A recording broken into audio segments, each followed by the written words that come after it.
Bienvenue dans cette nouvelle édition du 12-15 au sommaire. Le Tchad annonce le retrait de la moitié de ses soldats déployés en février 2021 aux frontières du Burkina Faso, du Niger et du Mali. La zone dite des trois frontières, très sensible et sujette à des attaques de civils et de militaires par des djihadistes de manière récurrente. L'exécutif tchadien évoque un repli stratégique. Poursuite du 27e congrès de l'UPU à Abidjan, en Côte d'Ivoire. Congrès lors duquel sera désigné le nouveau président du bureau de l'Union postale universelle, poste actuellement occupé par Bichar Abdirahman Hussein, qui achève son deuxième mandat après 9 ans passé à la tête de l'institution. Et le gouvernement togolais rend les frais d'inscription et de scolarité gratuits pour les collèges et lycées d'enseignement public sur toute l'étendue du territoire. Mesure qui prend effet dès la rentrée prochaine et qui vise à soutenir les ménages affectés par la crise du Covid-19. Mais tout d'abord, l'ex-président tchadien Hissène Habré est décédé ce mardi 24 août à l'âge de 79 ans des suites d'une contamination au coronavirus. Condamné à perpétuité à Dakar au Sénégal par les chambres extraordinaires africaines pour crimes contre l'humanité, Hissène Habré avait pu bénéficier d'une sortie de prison de 60 jours accordée par la justice sénégalaise lors de la première vague de la pandémie de Covid-19. Une dérogation qui ne lui avait pas été accordée lors de cette troisième vague. Toujours concernant le Tchad, les autorités ont décidé de retirer 600 soldats de la force du G5 Sahel qui opère principalement dans la zone dite des trois frontières.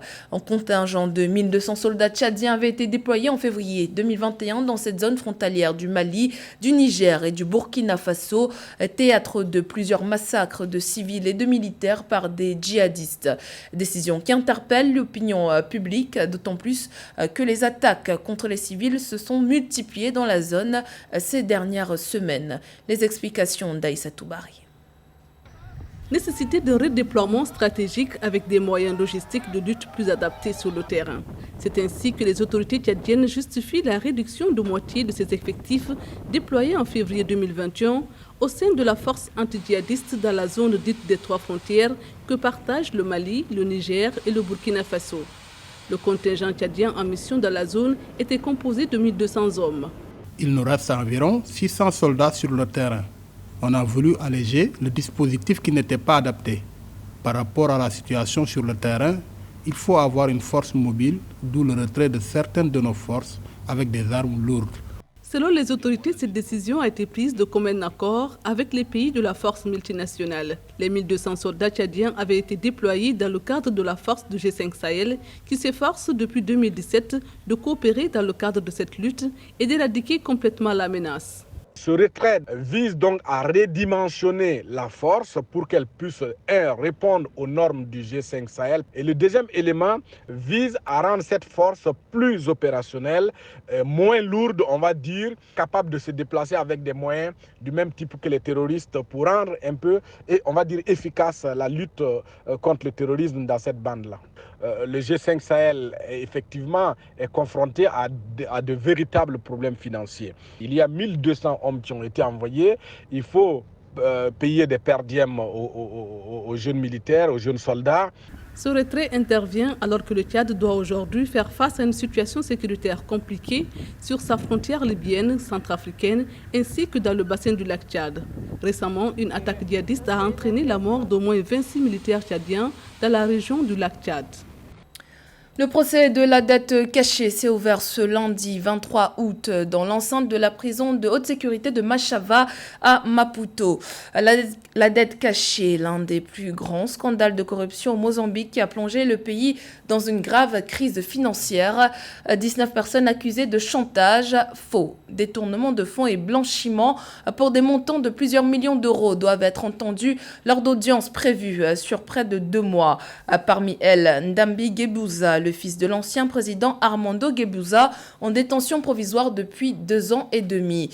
Pour rappel, entre 2013 et 2014, 3 entreprises publiques mozambicaines ont contracté pour 1,76 milliard d'euros de prêts, notamment auprès du Crédit Suisse et de la banque russe VTB, pour financer des projets de surveillance maritime, de pêche et de chantiers navals. Opération qui aurait en fait couvert une vaste entreprise de corruption au profit de proches du pouvoir.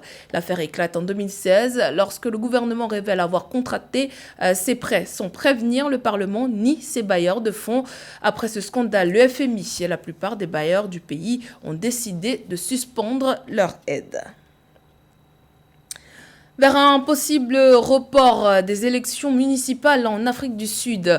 Mesure souhaitée par la commission chargée de l'organisation des élections qui a déposé une requête à la Cour constitutionnelle à cet effet au vu du contexte sanitaire. Ce scrutin est censé se tenir le 27 octobre prochain, une proposition loin de faire l'unanimité au sein de la classe politique.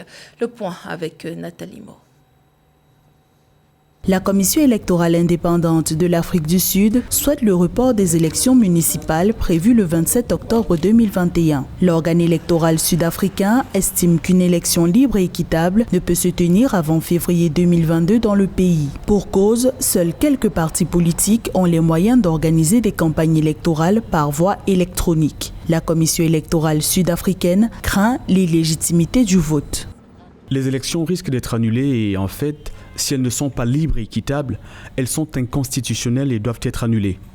Mais les conséquences ne se limiteraient pas au juridique, elles auraient aussi des conséquences sociales et politiques. Si les élections ne sont pas libres et équitables, elles n'auront aucune crédibilité. La société ne respecterait pas le résultat. Les partis politiques s'opposent au report des élections à 2 mois de la tenue du scrutin, une décision anticonstitutionnelle de leur avis, alors que la commission électorale a saisi la Cour constitutionnelle pour examiner son recours. Les formations politiques d'Afrique du Sud réagissent. Elles indiquent que seul le Parlement a vocation à amender la Constitution. Nous ferions une grave erreur si nous permettons à la Cour constitutionnelle de dicter quand et comment la Constitution peut être amendée. De plus, l'administration locale est en crise, donc nous devons maintenir le scrutin pour que la population choisisse ses dirigeants.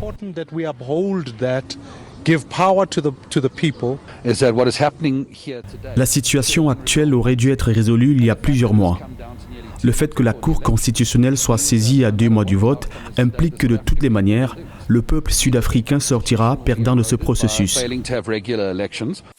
La Commission électorale indépendante d'Afrique du Sud s'appuie sur les effets de la pandémie de Covid-19 sur le pays pour justifier un report des municipales. L'Afrique du Sud a actuellement l'une des incidences les plus élevées du continent africain. L'impact de la pandémie a contraint le gouvernement à déclarer l'état de catastrophe nationale. Mais pour les acteurs politiques sud-africains, il est probable, au vu de l'évolution du Covid-19, que le déroulement du vote soit malgré tout soumis à des restrictions sanitaires, même en cas de report du scrutin.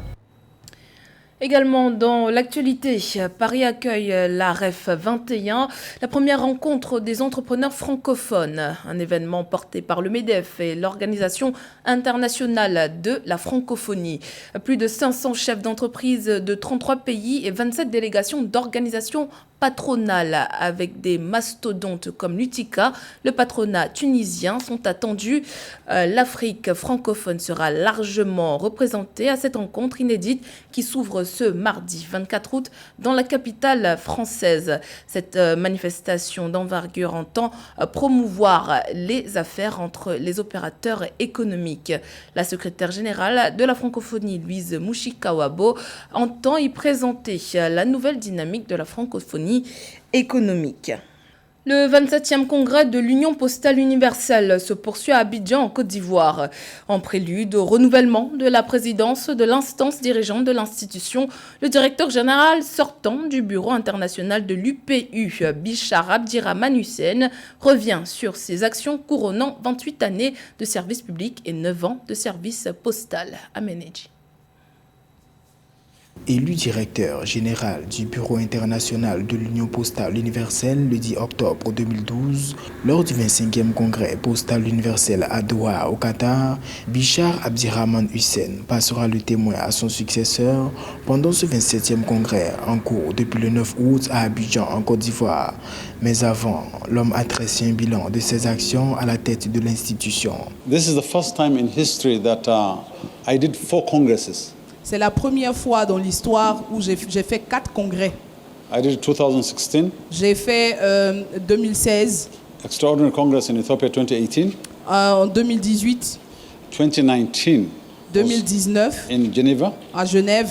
And that was the most dramatic congress. Et ça a été le congrès le plus dramatique. Because the union was just about to break apart. Parce que l'Union était sur le point de se séparer, de se diviser. United States of America said they're going to quit the union, and that was going to be the beginning of the fall of the union.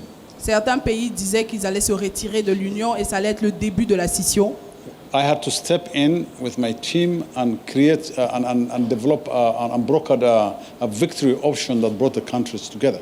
Et j'ai dû, avec mon équipe, trouver une solution qui allait permettre de maintenir tous les pays ensemble. And we saved the union from an abyss, an almost crisis. Et nous avons sauvé l'Union d'une crise. So that's a concrete result. Et ça, c'est un résultat concret. Sous sa présidence, bon nombre de réformes ont été engagées et appliquées. Il en veut pour preuve celles allant dans le sens de la promotion de l'égalité des genres au niveau des membres du Conseil, mais aussi de l'égalité des chances vis-à-vis des États dits en voie de développement qui auparavant n'avaient pas une réelle force de participation aux prises de décision.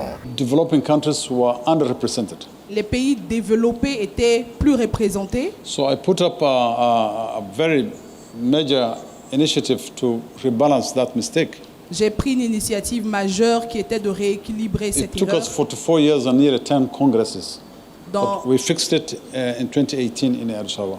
Nous avons en 2018 rectifié 44 ans des déséquilibres. For the first time, we have added 8 additional seats for developing countries. Et pour la première fois, nous avons ajouté 8 pays en voie de développement. And 4 of that has come to Africa. Et 4 de ces pays développés viennent de l'Afrique. Bichar Hussein cumule 28 années de service public, dont 9 ans d'expérience passée au cœur des grandes questions postales. Il compte rester engagé auprès des acteurs du secteur et apporter son expertise à la nouvelle poste en renaissance. Le carburant est à nouveau devenu une denrée rare au Burundi. En cause un problème dans la chaîne d'approvisionnement qui provoque une pénurie dans les stations de service. Les autorités entendent améliorer la chaîne d'approvisionnement pour endiguer le problème. Joël Ballot. L'essence est devenue une denrée rare depuis plusieurs jours dans plusieurs villes du Burundi. Les stations essence du pays connaissent de gros problèmes d'approvisionnement. Selon le ministère burundais chargé de l'énergie, l'apparente pénurie qui s'observe sur le territoire résulte de quelques défaillances dans le circuit d'approvisionnement. La quantité de carburant des produits pétroliers dans les stocks, les importations en cours, les produits en commande sont suffisants au niveau national. L'apparente pénurie est la résultante de quelques défaillances. Le ministère en commun accorde avec les importateurs à adopter une stratégie pour ravitailler les stations-service en carburant. Les consommateurs font des allers et retours dans les stations-service avec l'espoir de trouver le précieux liquide. Cette crise est la deuxième du genre après 2019 à paralyser l'activité économique et sociale du pays. Le problème va se résoudre du fait de l'harmonisation de toute la chaîne de production, c'est-à-dire au niveau de la négociation du prix chez les exportateurs de pétrole vers le Burundi, au niveau de la chaîne de transport, au niveau de la distribution, tous ces bords doivent être huilés pour que le moindre handicap ne paralyse pas l'économie. Pour les populations burundaises, il est temps pour le gouvernement de joindre la parole à l'acte, car tous les espoirs résident désormais dans la nouvelle stratégie de ravitaillement adoptée il y a quelques jours. En rappel, le prix du litre d'essence est fixé aujourd'hui à 1,02 € contre 0,92 € en 2019. Au Togo, le gouvernement a annoncé la gratuité des frais d'inscription et de scolarité pour le compte de l'année scolaire 2021-2022 dans les collèges et lycées d'enseignement public. La mesure vise à soutenir les ménages vulnérables qui ont du mal à faire face à certaines charges en cette période de crise sanitaire. Samantha Sabero. Le gouvernement du Togo a annoncé ce 21 août 2021 la gratuité dès la rentrée 2021-2022 des frais d'inscription et de scolarité avec effet immédiat. La prise en charge par l'État de la tranche sociale des factures d'eau et d'électricité pour le mois d'août 2021 a aussi été entérinée. À en croire l'exécutif, ces actions visent à atténuer l'impact de la pandémie sur les populations vulnérables. La crise sanitaire que traverse le monde a eu des impacts socio-économiques et menace de creuser encore plus le fossé des inégalités et des vulnérabilités. Ces actions sociales s'ajoutent à une série de mesures prises depuis le début de la crise sanitaire qui a mis l'économie togolaise sous tension selon un rapport de la Banque mondiale. C'est près de 62% des emplois qui ont été touchés, dont 49% dans le secteur des services et 13% dans les industries. Pour des analystes, la reprise économique véritable reste conditionnée par une large campagne vaccinale. Souvent, on apprend que dans certains pays, quand l'État fait cela, on ne donne pas l'argent de compensation aux établissements pour leur permettre de fonctionner. Ça, c'est mon seul souci à ce niveau-là. Si l'État prend ça en charge, c'est bien, mais en principe, ça devrait être permanent. Les gens ne doivent normalement rien payer puisque l'école est censée être gratuite. Pour le compte de l'année scolaire 2020-2021, l'État avait déjà pris en charge les frais d'inscription aux différents examens en investissant jusqu'à 1,9 milliard de francs CFA. Appliquée entre avril et août 2020, la tranche sociale des factures d'eau a par exemple bénéficié à près de 100 000 personnes. L'État y avait consenti près de 10 milliards de francs CFA. C'était le journal de la rédaction. Merci pour votre fidélité. Dans un instant, une nouvelle édition de l'actualité sur Africa 24.